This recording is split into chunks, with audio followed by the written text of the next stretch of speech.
more technology problems.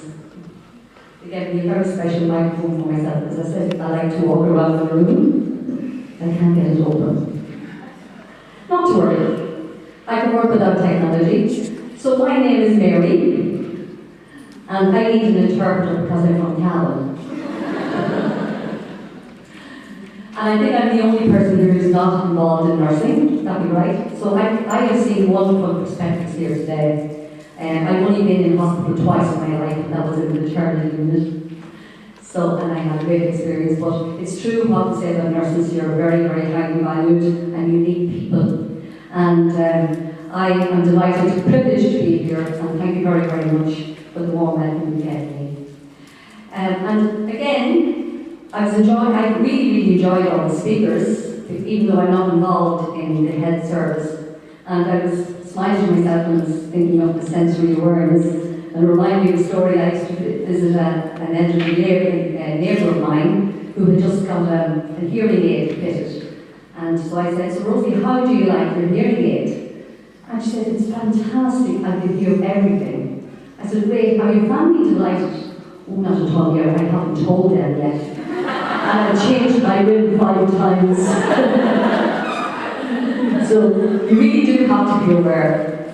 So, you know, people say to me, "So what do you do here?" And I say, "Well, I'm a training and development coach." And they say, "Well, what exactly is that?" So then I bow to your expertise and your great judgment in caring and healing and nurturing people. What I do as a coach is I help them to help themselves. So one of the, I think, most powerful techniques is a powerful practice is awareness. Now very often, people would say, what exactly is awareness? Now if you were to look it up in the dictionary, you would say, it's being conscious of what's going on, what we're saying and doing, etc. It's being awake to what's going on around us, and you would say, well, I'm already doing that. I'm informed. I'm astute, I know what's happening around me. But the fact is, a lot of the time we don't. We're very distracted by technology, but you've heard the saying, "I'm in 2 minds." Have you ever said that about yourself? "I'm in 2 minds on what to do." That's because you have 2 minds. You have your conscious mind and your subconscious mind. And I like to refer to them almost like the iceberg in the water. So the little bit that's jutting over the top, if you think of that as your conscious mind, and the part underneath, the 90%, is your subconscious mind. Now, you're all, and many people are here from Belfast. Yes, you all familiar with the Titanic story, on which part of the iceberg did the damage? The bottom part, the 90%. Because on a conscious level, when we're consciously learning something, we then, when it becomes subconscious, it goes down into that 90%. So we no longer bring attention to it. Now, the word awareness is not, unfortunately, I taught for 15 years in primary schools. And as a teacher, and as many of my colleagues would have said several times in the day, pay attention. Remember that? So I actually think a word I would like to use for awareness is pay attention. Because when we're not paying attention, we are being distracted. We're distracted by everything that's happening around us. We're distracted by technology, television, iPads, emails, Twitter, what are you doing today here as well, and all the other distractions. And you only have to watch a restaurant, especially where our young adults gathered around with the family. What are they doing? Their iPhone, yes, the iPhone. So they're totally distracted. So they are taking their attention off what we're doing. So really, to describe what awareness is, it's almost the opposite of what neuroscientists would call automaticity, where you go into this automatic mode, and before you know it, you've almost had your mind hijacked by automatic interferences, passive thinking, falling into habits, doing the same thing every day, same thing every day, every week, and then eventually every year. And here's a very typical example. We take, let's say, a shopping experience. Now, I need to mention Tesco again. Are there any other, what's the other big stores? Sorry, Carol, you mentioned Tesco. So, Asda, thank you, okay. So, Carol mentioned earlier where she needed to get help. You all know why you move things around in supermarkets, don't you? Okay. That's the power of the subconscious. Good marketing strategists will know that if they move things around, that you subconsciously will buy more of the goods that you actually don't need. Now, I have to be honest with you, I only need one pair of shoes. I do have at least 6 pairs. Hands up, ladies, how many have more than 6 pairs of shoes? Okay. Handbags. Lipsticks. Okay. Here's the thing. You are automatically buying 80% of the goods that are bought to make you feel good. Not because you need them, but because you want them. So that's clever marketing. So when you're around the trolley without your shopping list, you're buying 80% of what you don't need. Now, the other thing, let's take Emma. Okay? Emma's the new mum, isn't that right? We saw her earlier. So this is a practical example of how awareness works, because we're talking about attention here. So Emma has maybe her second baby. She realises now that she needs to change her eating habits and her exercise. She needs to get exercise. She's not aware of what's happening because she's caught on this roller coaster of automaticity, subconscious buying, subconscious eating, just eating what's there in the house because it's bought. And she has 2 things she has to deal with now. First of all, she knows that she needs to get fitter, get healthier. She needs to exercise, so she also needs to be aware of what she's eating. There are 2 things that happen when we earlier we talked about bringing change. We know we need to bring change, but 2 things are going to happen, and neuroscientists will tell you this, that the brain doesn't like change, number 1. And the second thing is, we meet with resistance. And that's why New Year resolutions do not work. So Emma decides she needs to make this change. She starts getting into conflict with herself. Because, first of all, she hasn't time. She has 2 small babies. She doesn't like exercise. None of us really like to exercise. Now bring awareness into the picture. And here's your first tip. When you pay attention to what you're eating, when you slow down, observe the taste, the smell, the texture, observe your eating habits. When do I eat? Do I eat in front of the laptop? Do I eat when I'm on the phone to somebody? Do I eat in front of the television? Bring awareness, you heighten your senses. Guaranteed you will eat less and enjoy it more. That's the first tip, okay?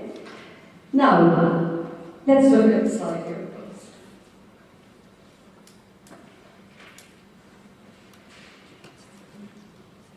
Okay, now more benefits of awareness.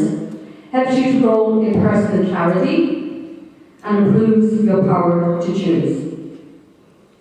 You rise to new levels of hope and promise. Now this is what I find with people. I have clients who come to me and they say, I haven't a clue what I want to do. I have no idea. So a lot of psychologists will say that the actual awareness that you have inside you is an inner power. It's like a radar inside you, and you have this power, the power to choose. They would say that once they start ordinary awareness, that heightens their senses, heightens their enjoyment of life, it increases their serotonin levels, they're happier. Happiness then leads to better choices. And then, like Emma earlier on, before we know it, she's enjoying, she wants to exercise. Not because she's forced to do it, but because she chooses to do it. So we find that people, once they get beyond the senses, the awareness of the senses, that they then choose maybe a purpose in life, something they've always wanted to do, find their real passion. And that is as a result of taking back their power and paying attention. Now, we've all heard it said, where attention goes, energy flows. It's the building block of strong emotional intelligence. Now, I know you've all got high IQ. Has anybody had their IQ ever measured? Probably nobody, because you know it will be off the Richter scale. So high IQ can be measured. EQ can also be measured. And an improvement in EQ improves your relationships. It also improves your interaction with other people. So there you go. Already you have awareness around eating. So you've dealt with the weight problem, awareness around exercise, awareness around your shopping habits, so you save some money. And now we're going to go to the next one, which is moods. Now, I'd like to say to you that that's my wardrobe. Really organised, nice and tidy, but it's not because I have more than 2 handbags. But I know from looking here today that before you leave the house any day, you make a choice as to what you wear. Okay? Awareness and paying attention to how you feel. You can also change your emotions and change your moods.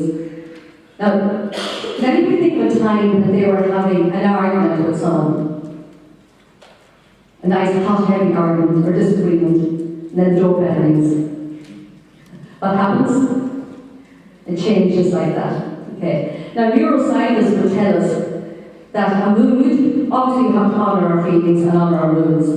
And a mood that only lasts for maybe a day, a short-lived mood, is quite normal. Any longer than that, it becomes a temperament. And longer than that again, it becomes a personality. Now also, evidence based from neurologists would say that the latest in neuroplasticity is that we can, in fact, strengthen the neurons in our brain. So even someone who may have had a temperament or be predisposed to moods can actually alter how they think. And I like to think of it almost like a mind makeover. I hate to go back to the supermarket again, but when you go into an Asda, you will see all the magazines, won't you? And all of them you'll see, if you pick up, I'm sure most magazines, you'll see body makeover. You'll see a garden makeover. You'll see a house makeover. But you will never see the mind makeover. And this is what a lot of the neuroscientists will tell us, that the muscles in your brain are actually the neurons.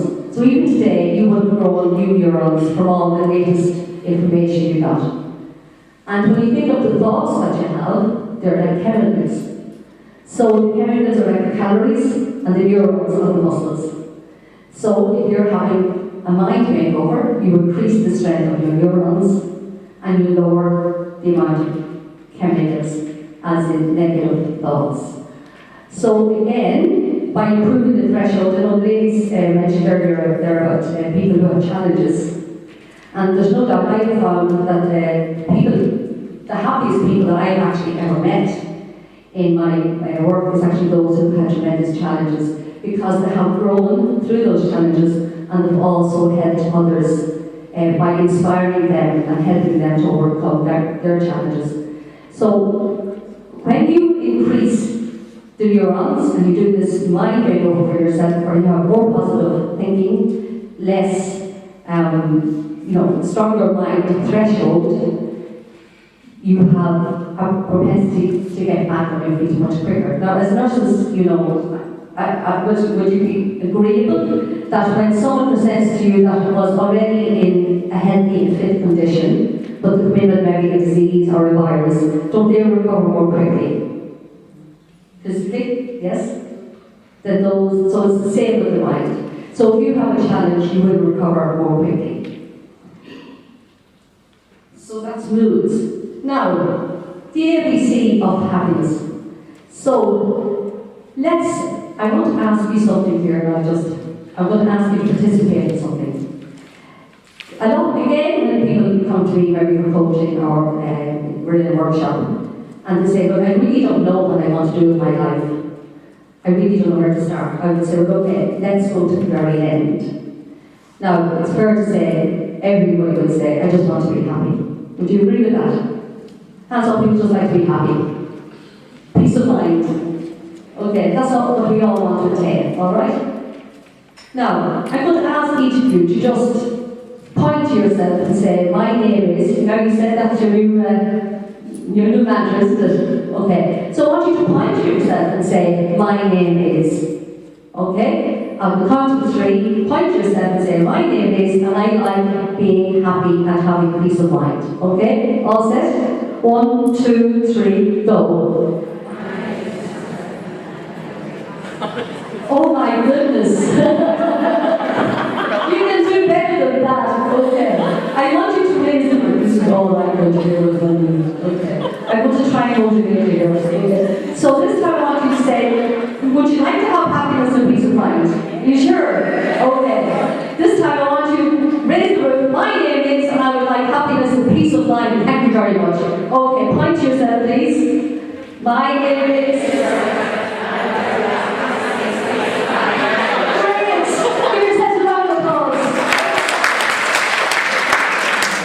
Okay, now, where did you all point to?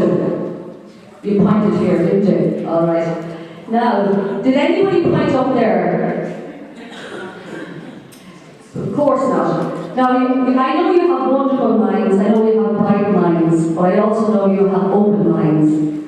And the thing is, your mind is not going to bring you peace of mind. Because it has its skills, it has its use, it's analytical, it analyzes and scrutinizes and does all that, and it's the seat of learning and everything else. But you also, and it can be measured, as we said earlier, but it's your heart that actually gives you peace of mind. So, when you have an open heart, and when you close down the mind, now, hands up those who meditate, honestly, how many people meditate? Yes, I see one. Okay. I just cannot tell you, I cannot stress it enough. We talked earlier about, so psychologists will say that awareness is actually the epicenter of the conscious mind. So that when you really, really want to find happiness and connection in your life, it's the start of it. Meditation, unfortunately, has got a bad name over the years. People think you have to be like that, sitting cross-legged, saying mantras, but that's not the case. Any time that you can shut down your mind, shut down the logic thinking mind, and open your heart, you will get inspiration, creativity, and you will get a lot of answers because you are opening up to the power, the truth, and the trust of your inner core, that inner compass that is pure self-awareness. I'm sure you've heard of mindfulness. Yes, but it's a broader perception of mindfulness. So, the other thing, of course, you know, as being nurses, there are 2 main emotions. The other thing, I mean, our emotions are guidelines. If we're digging up a reservoir of happy emotions, clearly our life is better. If it's a reservoir of negative emotions, of course it's not, it's the opposite. So we look at all the different, I just chose a few here randomly. So you have joy, happiness, good health, vibrancy, strength, calmness, compassion, kindness, forgiving, courageous, peace of mind, etc., etc. You can think of many, many more of these. Now, obviously as nurses and caregivers, you have these in abundance. You couldn't possibly do your job if you didn't have all of these attributes. And on a day-to-day basis, you're faced, through no fault of their own, your patients are presenting with typically negative emotions, sorrow, unhappiness, ill health. They're weak, they're agitated, their families may be angry, they be resentful. All of these, and not only patients, but as Angela said earlier, I have dealt with a lot of frontline staff, and I have dealt with people over the years. 10 years ago, it would have been just a course in customer care, teaching people how to be polite and what to say and what not to say. Unfortunately, over the last couple of years, it is now, because we have so much aggression, anger, and to be quite frank about it, verbal abuse, that we did design a course that we teach to frontline staff called Responding to Verbal Attack. And it's a 3-hour course I deliver, but it's the more that Tom said earlier this morning, that you cannot allow someone else, even though you're facing someone else's negative emotion, you have to protect your own. And there's no doubt, and again, you can look up the statistics, that constant meditative states, meditation, and any forms of finding where you can shut down the logic and increase the heart's ability for you to center yourself will always give you more confidence, give you more ability, and help you to do your job more effectively. You become more productive. But even better than that, you actually increase, it's like I call it making yourself bully-proof. That you have actually become so aware and you have such power over yourself and over your own emotions that subconsciously the person that you're dealing with will feel that. Now, years ago, a study was done by Professor Hawkes, and he wrote this fantastic book, and it's a big study called Power versus Force. And in this, he actually proves that when you regain your power, that is your awareness, your intention, and particularly through meditation, that you actually improve yourself physically as well. Now, I'm going to prove that to you. Would you like me to do that? Okay, a little bit of proof. I would prefer, I would need a guinea pig now for this. Now, there aren't too many men here, but ideally it would be great if I could use a guy for this. Okay, this lovely gentleman over here. Over here, sir. What's your name? Noel? Okay.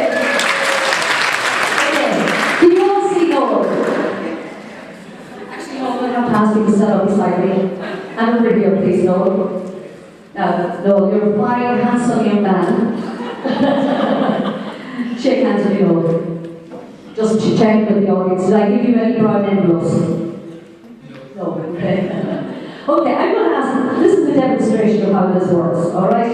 So, when I work with, say, a half-day workshop is all it takes to work with people to develop their confidence, I would say, okay, I'm going to ask Noel a question. I'm going to ask him something that's true. Okay? And I want you to show me what happens. Okay, Noel, I'm going to ask you, just go here, don't be afraid of me. Okay. Right, I'm going to ask you to put your hand out straight. This will be here, please, okay? Nice and straight like that. Okay. I'm going to ask Noel to say something that's very true about himself. Alright. So, Noel. Okay, so Noel, it's Noel MacDonald. So Noel, I'm going to ask you to say, my name is Noel MacDonald and I'm confident about that. My name is Noel MacDonald and I'm confident about that. Okay. I'm nervous too. He's nervous, but you're sure, because I need you to be confident that your name is Noel MacDonald, okay? I'm definitely confident. This time I'm going to ask you to resist my arm.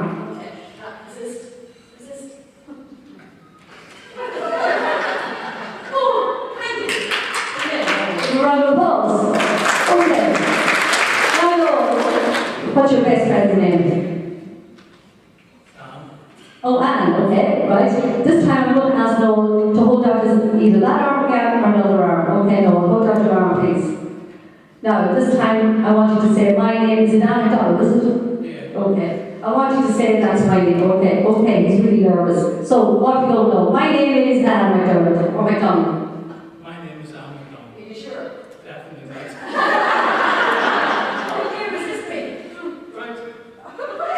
There you go. See the difference? Give a round of applause. Thank you, Noel.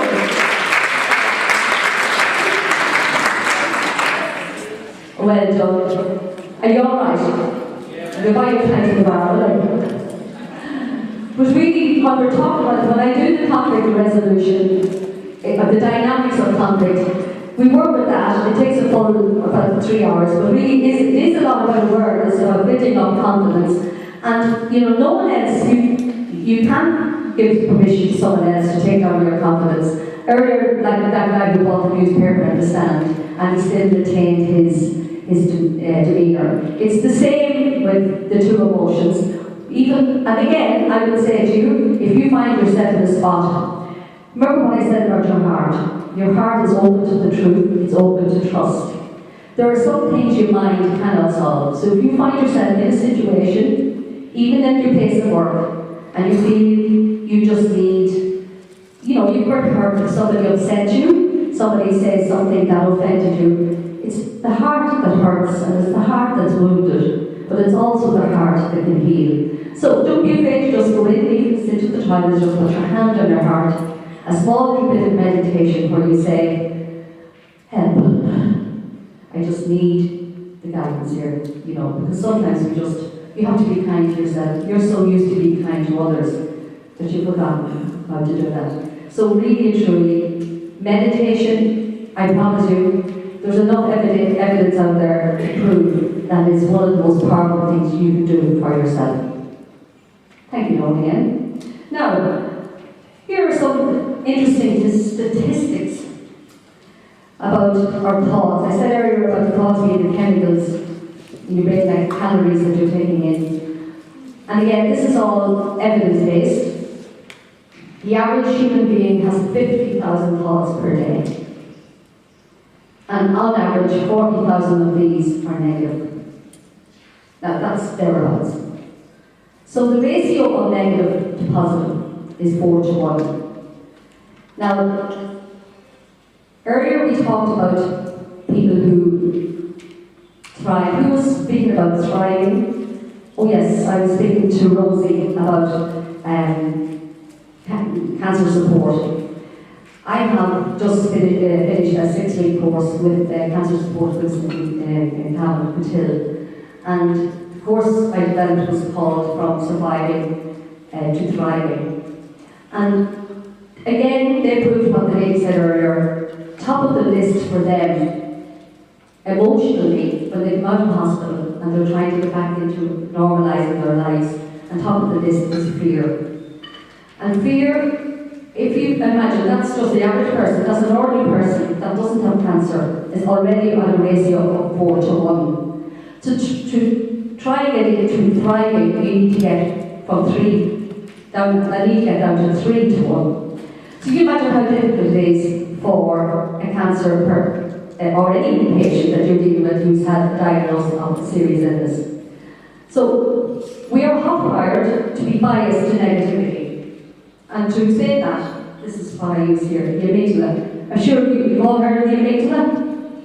Okay, the amygdala is the oldest part of the brain. It's the only part of the brain that we share with animals, and it goes right back to the beginning of time. And it's, again, the only part of the brain that has never changed. It's called the reptilian brain. And you've heard of this explanation for it. It's called fight or flight. Haven't you heard that? Okay. So it's basically our response mechanism for either fighting or fleeing from a situation. Our ancestors, thousands of years ago, had no way of knowing if they were in danger or not. And the only thing they had was this amygdala. So they sensed danger. So it's almost like an alarm that goes off whenever you're in danger. However, thousands of years ago, as soon as the danger was over, they would right back into their little huts and they were safe, and the amygdala shut down. Again, it was alerted again then whenever more danger struck. So they fought the animal, they got into their safety, and it shut down once again. As we evolved, the amygdala became busier and busier because there were more reasons to be afraid and more things to be afraid of. And here we are in present-day society, and more than likely, the minute you wake up, especially if you like to put the radio on first thing in the morning. And many people like to do that. Yes. I have definitely, it's just not allowed in our house. Because after I've learned all this, I realised the negativity, because the minute, when you slumbered, when you slept, and you've had a good night's sleep, there's no momentum going on in your mind, you just have a blank canvas. You have to be very careful about the first thing that you allow to infiltrate your thoughts, because that is the momentum you will start off for the day. Now, do you honestly think the news is going to start off with good news? No, it never does. Because, you know, it needs the market for the news and media is negativity. So if you start your day, you've already alerted your amygdala, because make no mistake about it, it loves to do its job. So it will get straight into action and go on red alert. Then you go up and maybe have an issue with maybe a teenage, son or daughter, or you get more bad news, or in comes the newspaper and you see the headlines. Worse still, you get into a traffic jam. You come to the red lights. Are you getting the picture? Now, it's a bit like, have you ever heard of the frog in the water experiment? No? Okay. If you put a frog into a pot of boiling water, what will it do? Well, it'll either try to get back out or it'll die. Would you agree? Okay. Put it into cold water and turn the temperature up bit by bit by bit. And he barely notices. And that is an analogy of the way the amygdala works. It's just you constantly going unto such stage, and that is one of the reasons for stress. And unfortunately, as you know, as nurses, that stress leads to all the medical downward spiral that does strokes and heart disease. I'm not an expert in that, I think you know what I'm talking about. But that is the function of the amygdala. Now, if you take your cancer patients, and this is what I find with them, I immediately, give them this information, and we are supposed to tackle it for your head on. I said, ladies, well, it was one man, I said, let's just be out in the open. What's your greatest fear? What is it that you need me here for? Because they've had a lot of people saying, well, you're going to be okay, you'll be fine, you're looking very well. And what they were doing was suppressing the terror that they felt. And when they shared that with me, I immediately knew what they were doing was literally that amygdala was being alerted. They would say, even when they heard the postman, they were afraid when they opened an envelope. The minute they saw an envelope that had anything, HSC, a stamp from the hospital, anything to do with a report, or, literally they became afraid of even the word cancer in an article, or they heard somebody say cancer, they just said their heart would race. And that's what I'm talking about when it comes to dealing with fear. And I think it's very important that, and this is what pure awareness is, this is ordinary, everyday, practical awareness. Are you aware that when you wake up in the morning and you choose to listen to bad news, that you are setting up your amygdala? So please, that's a more practical awareness that I would just want to get that message across. That pay attention to what you're listening to. It's subliminal, but it's there. Now, so we talk about the power to choose. Now again, I don't know about you, but after a week's work, when I go on Saturday night, I like to have fun. Would you agree? Good. It amuses me, it nearly upsets me when I hear the amount of, conversations that go around the dinner table, again, complaining of the weather, complaining about things that the people have absolutely no control about. But again, it's more of that subconscious, authenticity, getting into the habit of saying things, talking about things that they have no control over, but they're actually feeding themselves and they're creating negative chemicals that have an impact.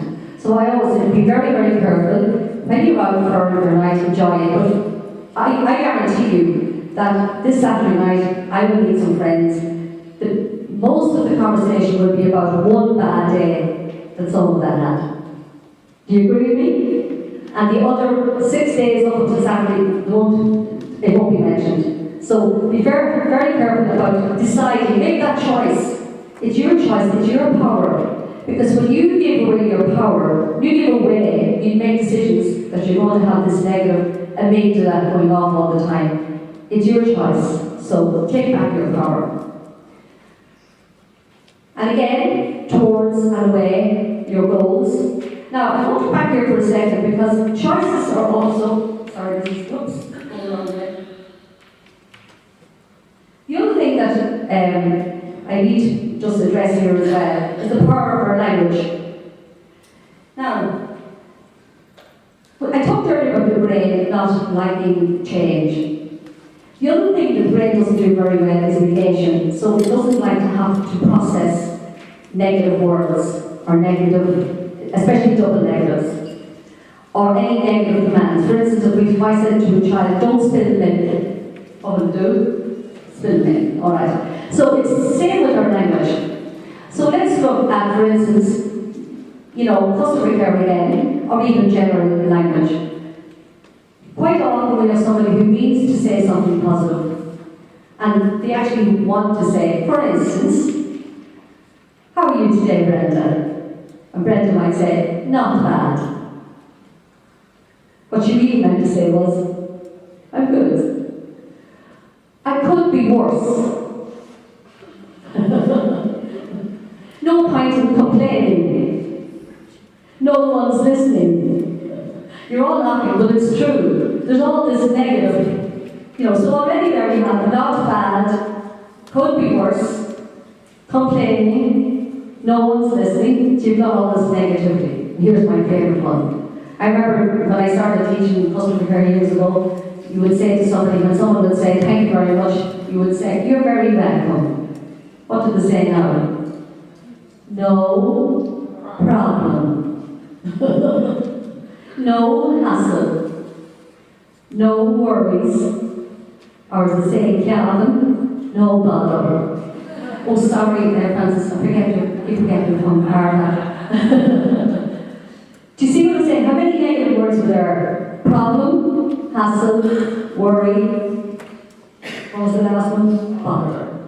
So, that's more subconscious language. It's the narrative we use. Again, when I'm teaching people in RVA, they say they have to teach people who are shouting at them and say, how do you respond back to them? And they say things like, if you don't stop shouting at me, etc. But you're actually meeting like with like.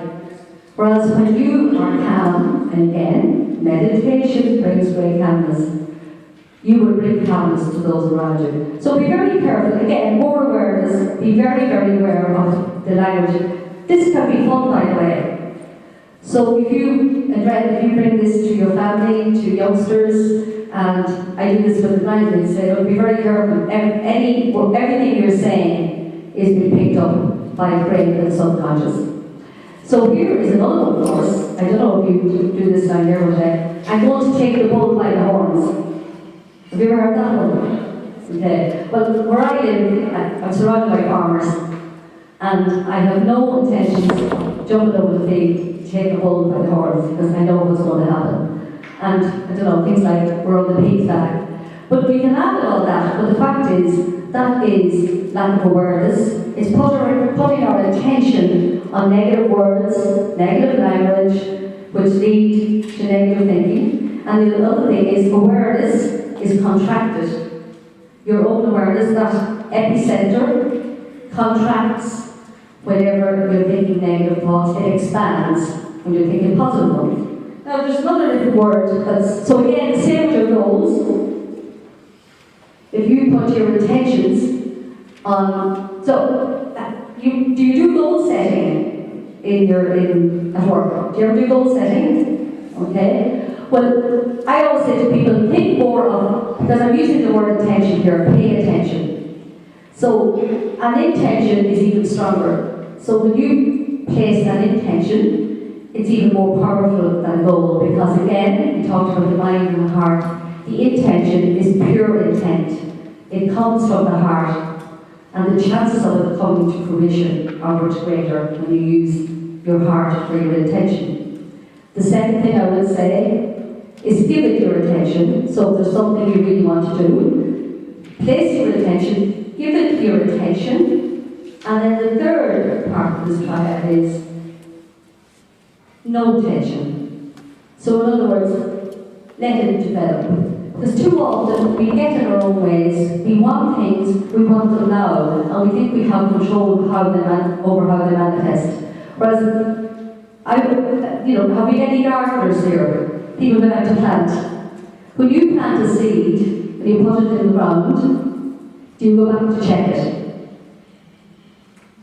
You water it, you feed it, but you don't go back the next day and the next week to see how it's getting on. You trust. And it's the same with your goals, same with intentions. State your intention, give it your attention, and then let go of the tension. Again, awareness and meditation. Now, so that's your goals. So again, stay into the negative or the positive rather than the negative. And again, giving away energy. If you're giving, we talked earlier about the power. Everything is about energy. You know, when someone walks into the room, you get a bad feeling? That's because we all have energy around us. You've heard of the power of attraction? Hands up who's heard of the power of attraction. Okay? Metaphysics will say that we attract what we are, not what we want. So again, awareness, if your sense of being is calm, and you're strong, and you feel powerful, the way Noah does, you will actually attract the same back. Whereas if you're feeling negative and weak, embittered, I hear a lot of, meet a lot of people who are full of resentment and bitterness, and they wonder why things go wrong for them. And I always say, resentment is like drinking poison and hoping the other person dies. We all know that one. Will I say it again? Resentment is drinking poison and hoping the other person dies. So when I encounter or I think someone is having a problem, I think, well, okay, I do not want to drink the poison. So I want to hold on to we talked earlier about all the lovely attributes you have, your kindness, your compassion, all the qualities as a nurse. You don't want to hand them over to another person just because of their emotions. So again, just be very, very careful that you don't give away your energy, and especially to someone else who is, let's face it, they may feel resentment towards me, or I might feel resentment toward them, but they don't know it. So you have to hold on to your own thoughts. Now, awareness is right under your nose. Okay, so hands up all those, I know Brenda, you're in midwifery. Hands up all the other midwives. Oh, there's only a few. Okay. Hands up high. Alright, and Brenda, you were in, right, okay. Well, as I said, I was there twice. And I do remember that after the word push, the next one was breathe, isn't that right? And then, why is it that we actually sometimes have nearly forgotten to breathe? And yet we say, I know, would you say it every day? You say to your patients, take a deep breath, okay? And if you want to know how you're feeling, just try it now. Just be aware, just for 1 second now, just push back your chair for a second. Just push back your chair, put your hands, or your hands, put your feet on the floor, uncross your legs. Now, put your hand across your tummy, and take a deep breath. Hold it for 3 seconds. Now let it go. Now, and again. Hold it for 3, and again. Let it go. And one more.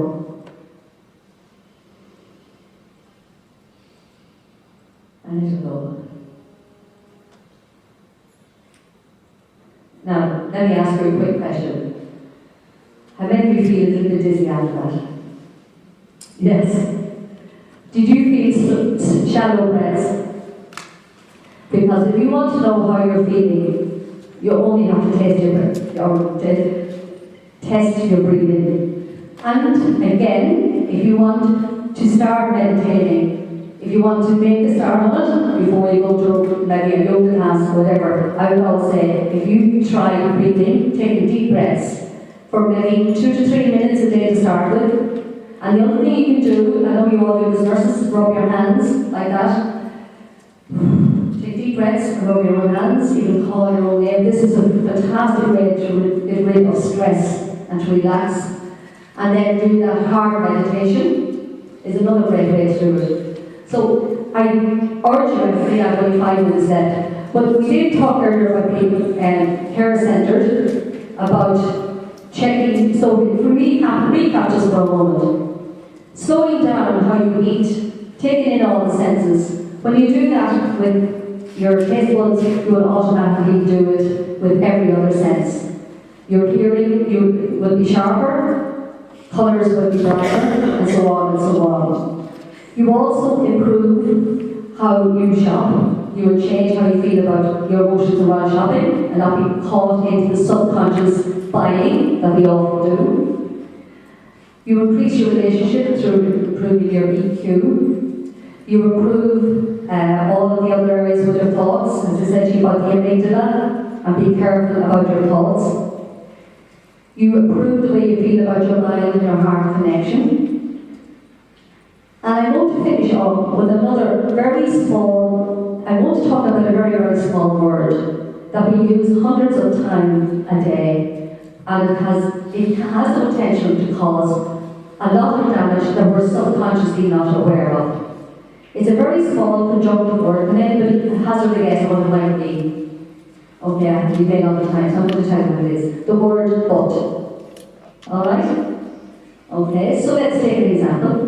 Mr. Smith is boss, and John is his key salesman. So John has had a great successful year in the month of July, in sales, the month of July. So Mr. Smith calls him in and he says, John, congratulations, you had a great month, well done, but you have to do the same again in August. Okay. Several things happen here. Again, we're back into the brain processing that negative word. So, but he feels criticised and he feels that the boss is complaining, even though it's a small little word. So he's likely to feel a little bit concerned, maybe, that now he has to not only reach the targets but possibly exceed them. He possibly won't even tell his wife or his partner, because she's going to get concerned, because now he's under pressure. Now, Mr. Smith is not aware of this. He wasn't even aware, here's that word again, that he had used this small little word. He was praising him, he was very happy with him. There was a good chance he went home and said to his partner or wife, you know, John is a great guy, he has great potential, he's done very well. Now change that word to another small word, same thing, 3 letters.